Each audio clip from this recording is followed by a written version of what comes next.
With the audience dead silent and the atmosphere thick with anticipation, Elon Musk took his place at the podium. With his shoulders slightly bowed, he gazed down at the edge of the podium, his grip on it firm. His silence suggested that he was struggling to find the right words to express himself. "I'm not here to discuss anything significant," he whispered, his voice unsteady. "Not plans, not ideas, not the future. I want to tell you a story." The curious onlookers fidgeted in their chairs, mixed emotions running high. This kind of speech wasn't Musk's usual fare. Looking up, he swallowed forcefully. "It's about Moses," he pointed out, "and the Exodus." Slightly less noise filled the room. He went on, "I've been thinking about him a lot lately." Moose said with a faint hint of nervousness in his voice. "Moses, the man who led the Israelites out of Egypt. The man who stood before a pharaoh and said, 'Let my people go.' The man who faced impossible odds and still found a way forward." But what strikes me most about Moses is that he didn't want to do any of it. Musk halted, his eyes darting across the audience. His tone was more kind. Moses didn't think he was the right person. He didn't want to lead. He didn't feel capable. And I've been feeling the same way. Like, I don't have what it takes to do what I've been asked to do. There were a lot of teary eyes in the crowd. He collected himself, taking a long breath. Moses argued with God. He said, "Who am I that I should go to Pharaoh? I'm not a good speaker. I'm not strong enough." He doubted himself every step of the way, and yet God chose him. God called him. Oh, Elon's voice faltered for a moment. He continued nonetheless. "I felt that weight too, that fear of not being good enough, not being strong enough, of failing. But Moses didn't lead because he was perfect. He didn't lead because he had all the answers. He led because he trusted. A full rather than empty hush gripped the room. Moses stood in front of the Red Sea, Musk remarked, his voice becoming steadier, with no idea what to do. Behind him, Pharaoh's army was closing in. In front of him, an impossible sea stretched out, endless and uncrossable. And all he could do was trust. God told him to raise his staff, and he did. And the sea parted. For an instant, Musk averted his gaze, ran his fingers through his hair, and his voice quivered. "I feel like I'm standing in front of my own Red Sea, a place where everything feels impossible, where I don't know what the next step is, and where I'm scared that no matter what I do, it won't be enough." Holding the breath, the audience was enthralled. A lesson was imparted to me by Moses. Nevertheless, Musk kept going. He taught me that even when the sea looks too big, even when the path ahead feels hopeless, there's a way forward. Not because we can do it on our own, but because there's something greater than us making a way. The weight of his remarks lingered. You could feel their weight. "I am not entirely knowledgeable," Musk confessed. "I don't know how to part the sea in front of me." But Moses didn't either. He just took the step he was asked to take. He trusted when he didn't understand. And that's what I'm trying to do now, to trust, to take one step even when I'm scared. There was a subdued waterfall of tears in the room. Even more so, Elon's voice became softer. Moses didn't lead because he was strong. He led because he obeyed. He moved forward not because he was fearless, but because he believed. And that's what I need to do. That's what we all need to do. Take that first step, trust that the sea will part, even when we can't see how. While he collected himself, he glanced down briefly. He then looked up at the audience. We all have a Red Sea in front of us. Something that feels too big, too impossible, but maybe, just maybe, the way forward is waiting for us to take that first step, to raise the staff in our hands, even when it feels useless. He trust. Everyone in the room seemed to freeze as his words hung heavy in the air. Musk took a step back from the podium, his eyes moist with emotion, but his breathing steady. Something occurred in the midst of the stillness. Not a single applause. It was not a victory. He and the others in the room had a subtle but profound understanding. For the first time, they were certain that they could cross the Red Sea. Your stillness in the room as Elon rose from the platform. His comments were burdensome. He briefly contemplated ending his journey at that point. However, an irresistible force within him compelled him to press on. Leaning forward, he firmly grasped the edge of the podium once again, his voice calm and low. He broke the silence by saying, "There's more to the story of Moses, more that I've been thinking about, more that I've been wrestling with." Because everyone's so engrossed in the moment, they did not move a muscle. They were now captivated, eagerly anticipating Musk's next move. As his candor had touched a nerve, Moses faced more than just the Red Sea, Elon added in a calm but methodical tone. He faced doubt not just in himself, but from the very people he was trying to help. The Israelites didn't trust him at first. They were angry with him. They told him he'd made their lives harder, not better. And I think about that a lot. As his voice shifted, the audience drew closer. With his fingertips running over the podium's edge, he halted. Moses had to carry the weight of those doubts, his own and theirs. Can you imagine what that must have felt like? Stand there, trying to lead, while everyone around you is questioning if you're the right person. While you're questioning yourself, his voice became more passionate as he went on. But here's the thing. He didn't quit. He didn't walk away, even when it would have been easier, even when he probably wanted to. As Elon looked over to the far end of the room, he inhaled deeply. I've felt that weight too, the weight of expectations, of trying to lead, even when I don't feel like I'm enough, of trying to be strong for others when I'm not sure I have the strength for myself. Some audience members dabbed their eyes, according to Musk, but the story of Moses reminds me of something. As his voice gradually became softer despite his tough stance, he didn't lead because he was perfect. He led because he was called. He led because he believed in something greater than himself. And even when he didn't have the answers, even when he didn't know how to move forward, he kept going. Emotion welled up in his eyes as he addressed the crowd. And that's what I'm learning to do, to carry the weight, even when it's heavy, to trust even when it's hard, to keep going, even when I don't know what's ahead. Not a sound moved the room. Everything went smoothly. Hughes' vulnerability, Musk had drawn them deeper into the story, both of Moses and himself. It was sensed by the audience. There was more to this than meets the eye. A narrative about the present moment. As if to allow his remarks to sink in, Elon paused. He glanced down as if he were trying to muster the will to keep going, and he took a little step back. Because his voice was so honest, the crowd stood transfixed. Another part of Moses' story keeps me up at night. Elon added, raising his head once more, it's the loneliness. It was as if the idea had been sitting there, ready to be expressed. The changeover was so smooth. Being in even closer, the audience became engrossed in his vulnerability. Moses wasn't just leading people. Elon clarified, his voice becoming more subdued. He was leading people who didn't understand him, people who doubted him, people who blamed him when things didn't go the way they wanted.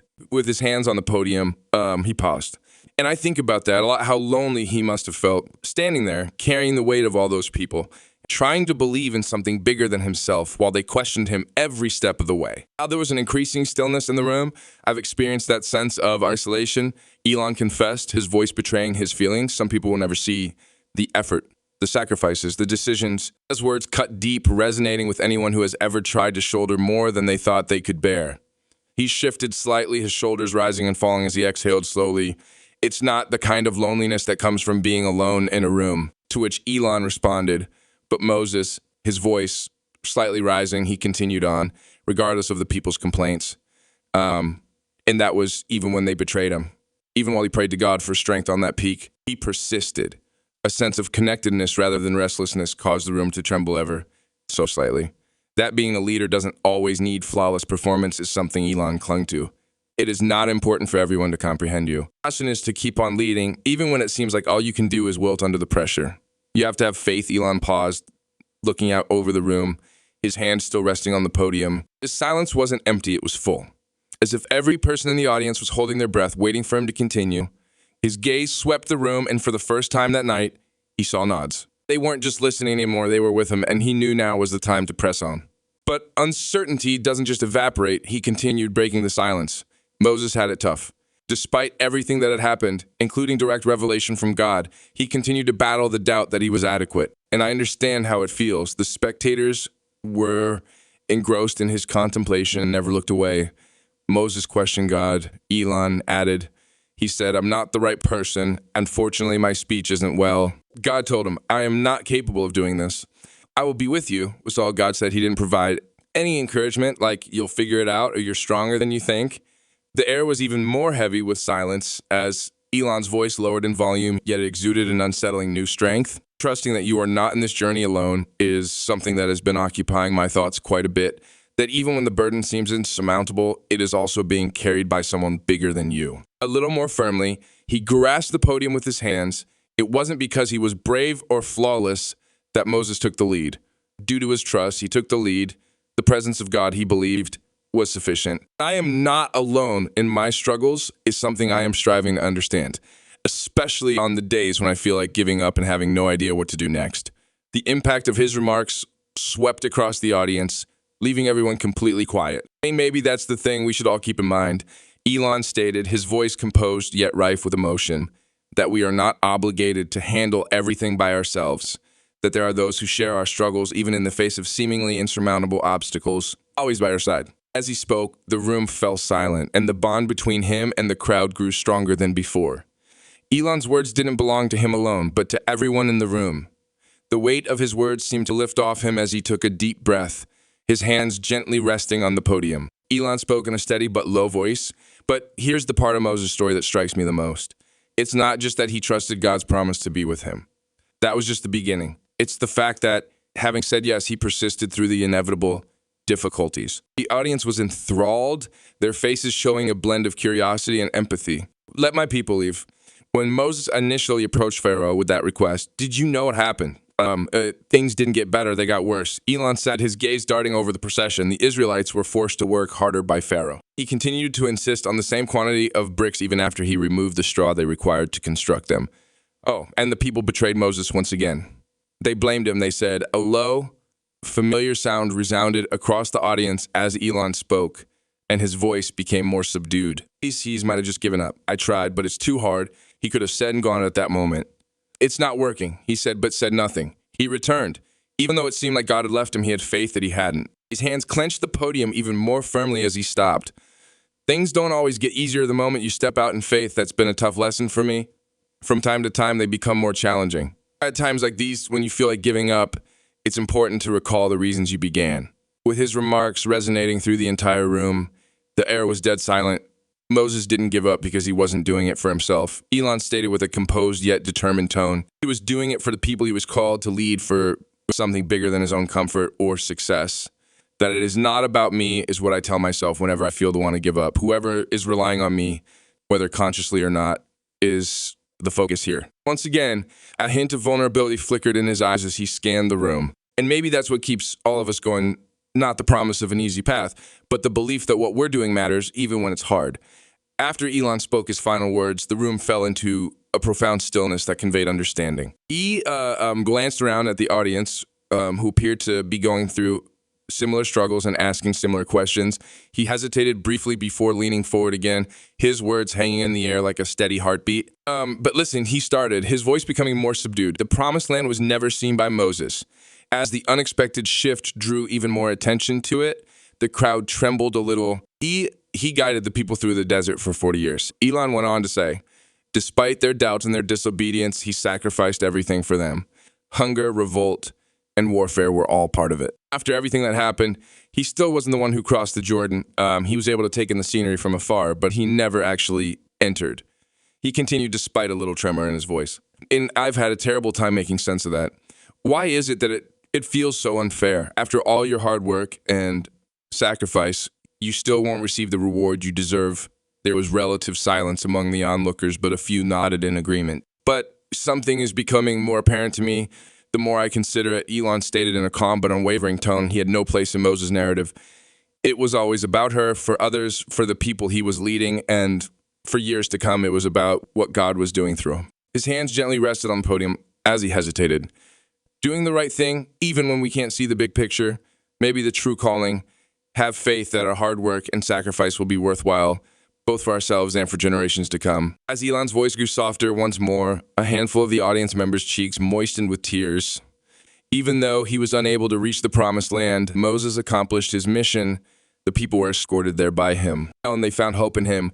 He ensured their future. Perhaps true leadership is creating opportunities for other people to achieve. Even when you aren't around to witness it firsthand, he stood silently for a moment, allowing them to absorb the meaning before speaking again. Elon allowed the room to remain quiet, his final words resonating with everyone. He looked down for a moment, collecting his thoughts before speaking again, his voice composed yet charged with emotion. And that's my current situation, he explained. I'm trying to grasp the meaning of leadership, even though I may not be able to see the finish line. To have faith that my actions are serving a greater purpose, not only for myself, but for the people around me in the world to come. As the audience hung on every word, the room fell into a dead silence. Moses had his flaws, Elon went on to say. He mistrusted. The endeavor was unsuccessful. His fury grew. Still, he never wavered from answering the call. Not the work isn't in vain is something I want to cling to, even when I fail and doubt myself. As Elon's voice became more muted, even introspective, the room seemed to come together in a common understanding. I try to put myself in Moses' shoes and imagine how he felt as he stood on top of the mountain, gazing down on the promised land that he would not enter. Did he feel let down? Did he feel calm? The voyage may have been worthwhile, and he may have realized at that very moment that it wasn't about him reaching his destination, The focus was on the individuals he had guided. He froze, looking around the room before locking eyes with the audience. I believe it's important for us to remember that our purpose isn't always measured by our achievements, but by the legacy we leave behind. Everything we do has an impact on the lives of those around us, the spirits we uplift, and the legacy we leave behind. Elon straightened up a little, his voice now louder. Some in the audience nodded, while others wiped away tears. I am not an expert in every field. How my adventure will conclude is a mystery to me. What I do know, though, is that we are all interconnected in ways that aren't often obvious. Furthermore, we must persist even in the face of seemingly insurmountable obstacles, for the sake of others who are relying on us, and not just for our own benefit. A long-awaited sense of peace washed over Elon as he stepped back from the podium. It wasn't that he had solved all the problems, rather, he knew he didn't need to. Being a part of something greater than himself was sufficient.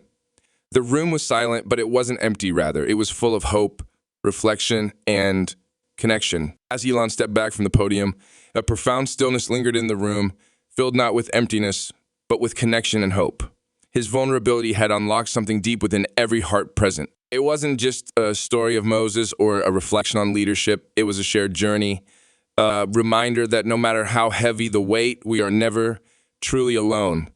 With his gaze sweeping the audience one last time, Elon offered a small, knowing nod before walking off the stage. He had shared not just his words, but his soul, and in doing so had left an indelible mark on those who had listened. Thank you for watching this story. If you found it as inspiring and thought-provoking as the audience in the room did, please subscribe to our channel, Velvet Sovereigns. There's so much more to explore together, stories that touch the heart, challenge the mind, and ignite the spirit. Please stay tuned for more, because this is just the beginning of a journey toward better, deeper, and more inspiring stories. Your presence here means the world to us. See you in the next one.